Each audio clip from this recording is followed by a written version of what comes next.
नमस्कार, मी रुशाली यादव सारंग। या बुलेटिनमध्ये आपण सर्व बातम्या विस्ताराने पाहणार आहोत। बुलेटिनच्या सुरुवातीला अत्यंत महत्त्वाची आणि मोठी बातमी।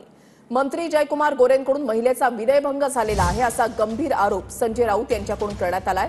गोरे आधी जेलमध्ये गेले, दंड भरून आले आणि आता मंत्री झाल्यावर पुन्हा त्या महिलेच्या मागे लागलेत असा गंभीर आरोप संजय राऊतांनी केलाय। गोरेंना लाथ मारून मंत्रिमंडळातून हाकलून दिलं पाहिजे असं संजय राऊतांनी म्हटलंय। पश्चिम महाराष्ट्रामधल्या एका पैलवान मंत्र्यानं महिलेला विवस्त्र फोटो पाठवले। वडेट्टीवारांनी हा खळबळजनक आरोप केलेला आहे।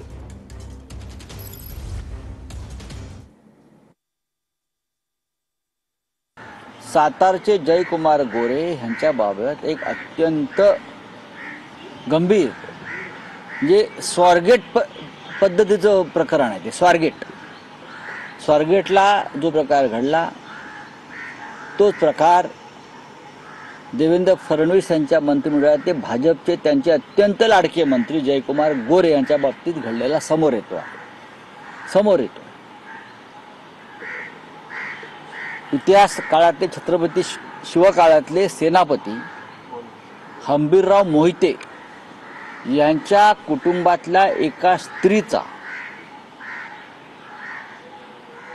सरसेनापती हंबीरराव मोहिते यांच्या कुटुंबातील एका स्त्रीचा या मंत्र्यानं कसा छळ आणि विनयभंग केलेला आहे या संदर्भातली माहिती समोर आली आणि ती महिला, ती अबला पुढल्या काही दिवसामध्ये विधान भवनासमोर उपोषणाला बसते अशी ती बातमी आहे। जयकुमार गोरे यांच्या बाबतीत समोर आलेली माहिती अत्यंत गंभीर आहे, महाराष्ट्राला काळीमा फासणारी आहे। हंबीरराव मोहिते यांच्या कुटुंबातल्या स्त्रीचा विनयभंग केला आणि तो मंत्री तुमच्या मंत्रिमंडळात असेल तर त्यामुळे हे महाराष्ट्र कलंकितच होतो आणि अशा कलंकित मंत्र्यांना मग संजय राठोडपासून सगळे आपण का बरं मंत्रिमंडळात ठेवलेलं आहे?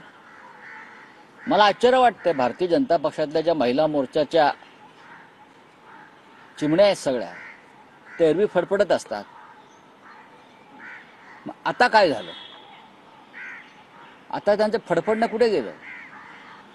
जयकुमार गोरे सारखे विकृत मंत्री या राज्याच्या मंत्रिमंडळामध्ये आहेत, समोर काही पुरावे आले, आता तुम्ही कुठले पुरावे शोधणार आहात? हा अत्यंत गंभीर प्रश्न आणि विधानसभेत या प्रश्नावरती आवाज उठवावा लागेल। बोला। जयकुमार गोरेंच्या ही राजीनाम्याची मागणी शिवसेना मागणी कशाला करायला पाहिजे? लाथ मारली पाहिजे अशा मंत्र्यांना। महिलांच्या संदर्भात विनयभंग करणारे हे मंत्री आहे, हे समोर येत आहे मंत्रिमंडळामध्ये। हे मंत्री जर तुमच्या मांडीला मांडी लावून बसणार असतील तर देवेंद्र फडणवीस कोणत्या तोंडाने बाहेर जाऊन महिलांच्या अत्याचाराविरुद्ध बोलणार आहेत? एक मंत्री, पैलवान मंत्री, रोज व्यायाम करणारा विवस्त्र फोटो एका स्त्रीला पाठवतो। पश्चिम महाराष्ट्रातला 10 दिवस जेलची हवा खाऊन येतो, 10,000 रुपयाचा माफी मागून न्यायालयात दंड भरतो आणि मंत्री झाल्यानंतर त्या महिलेच्या मागे लागतो ब्लॅकमेल करायला। मला वाटतं की महाराष्ट्राच्या या मंत्रिमंडळा म्हणजे आतापर्यंत इतिहासामध्ये अशी काळ्या मंत्र्यांची, काळे धंदे करणाऱ्या मंत्र्यांची यादी रोज वाढत चालली आहे आणि म्हणून या सगळ्या मंत्र्यांना त्या ठिकाणी मंत्रिमंडळात किंवा मंत्री म्हणून राहण्याचा अधिकार आहे का?